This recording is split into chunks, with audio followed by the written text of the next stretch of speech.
নমস্কার সুধী সুপ্রিয় দর্শক মণ্ডলী, ভোরের আলো ইউটিউব নিউজ চ্যানেলে আপনাদের সবাইকে স্বাগত জানাই। আজ 15ই আগস্ট স্বাধীনতা দিবস। এই স্বাধীনতা দিবসের প্রাক্কালে সমস্ত স্বাধীনতা সংগ্রামীদের শ্রদ্ধার সেলাম জানিয়ে শুরু করছি আজকের আবহাওয়ার আপডেট। রাজ্যে ফের সক্রিয় মৌসুমী অক্ষরেখা ও নিম্নচাপ। আজ শুক্রবারও বৃষ্টিপাতের কথা জানিয়েছে আবহাওয়া দপ্তর। গতকাল বৃহস্পতিবার সকাল থেকে তুমুল বৃষ্টিতে ভিজেছিল কলকাতা সহ তার আশেপাশের এলাকা। তবে গতকাল রাতভর বৃষ্টিপাত হয়েছে দক্ষিণবঙ্গের বিভিন্ন এলাকায়। আজও সেই বৃষ্টির ধারা বজায় রাখতে পারে বলে বার্তা দিয়েছে আবহাওয়া দপ্তর।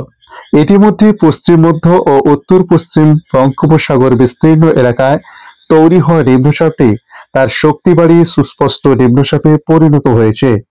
এর ফলে বাংলার কোথায় কোথায় কতটা বৃষ্টিপাত হতে পারে, কতদিন এই বৃষ্টিপাতের ধারা বজায় থাকতে পারে, সমস্ত কিছু তুলে ধরলাম এই বিস্তারিত আলোচনায়। রাজ্যে ফির সক্রিয় মৌসুমী অক্ষরেখা ও নিম্নচাপ। গতকাল বৃহস্পতিবার সকাল থেকে তুমুল বৃষ্টিতে ভিজেছে কলকাতা ও সংলগ্ন শহরতলি। কিছুক্ষণে প্রবল বৃষ্টিতে একাধিক রাস্তায় জল জমতেও দেখা যায়। তবে বৃষ্টির পূর্বাভাস আজও রয়েছে। ইতিমধ্যে পশ্চিম মধ্য ও উত্তর পশ্চিম বঙ্গোপসাগর বিস্তীর্ণ এলাকায় তৈরি হওয়া নিম্নচাপটি আর শক্তি বাড়িয়ে সুস্পষ্ট নিম্নচাপে পরিণত হয়েছে। আবহাওয়া দপ্তর জানিয়েছে, একই সঙ্গে পাঞ্জাবের ভাতিন্ডা আম্বালা থেকে উত্তরপ্রদেশের শাহানাপুর ও বারাণসী হয়ে ঝাড়খণ্ডের ডালটনগঞ্জ, ওড়িশার ঝারসুগুড়া পর্যন্ত বিস্তৃত মৌসুমী অক্ষরেখা এবার সরাসরি সমুদ্রপৃষ্ঠে নেমে এসেছে।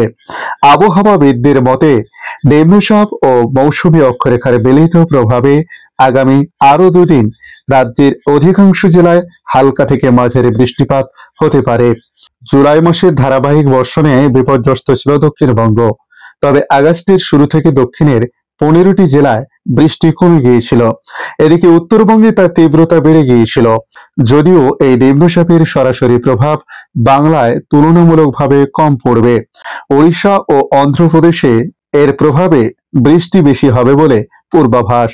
তবে আজও দক্ষিণবঙ্গের উপকূলবর্তী ও পশ্চিমাঞ্চলের জেলাগুলিতে বজ্রবিদ্যুৎ সহ বৃষ্টি এবং ঘন্টায় 30 থেকে 40 কিলোমিটার বেগে দমকা হাওয়ার সম্ভাবনা রয়েছে। তবে আজও দক্ষিণবঙ্গের উপকূলবর্তী ও পশ্চিমাঞ্চলের জেলাগুলিতে বজ্রবিদ্যুৎ সহ বৃষ্টি এবং ঘন্টায় 30 থেকে 40 কিলোমিটার বেগে দমকা হাওয়ার সম্ভাবনা রয়েছে। উত্তর ও দক্ষিণ 24 পরগনা, পূর্ব ও পশ্চিম মেদিনীপুর এবং ঝাড়গ্রামের কিছু অংশে বিশেষ সতর্কতা জারি হয়েছে। এদিকে উত্তরবঙ্গে দার্জিলিং, জলপাইগুড়ি, কালিম্পং ও আলিপুরদুয়ার জেলাতে ভারী বৃষ্টির সতর্কতা বলবৎ আছে।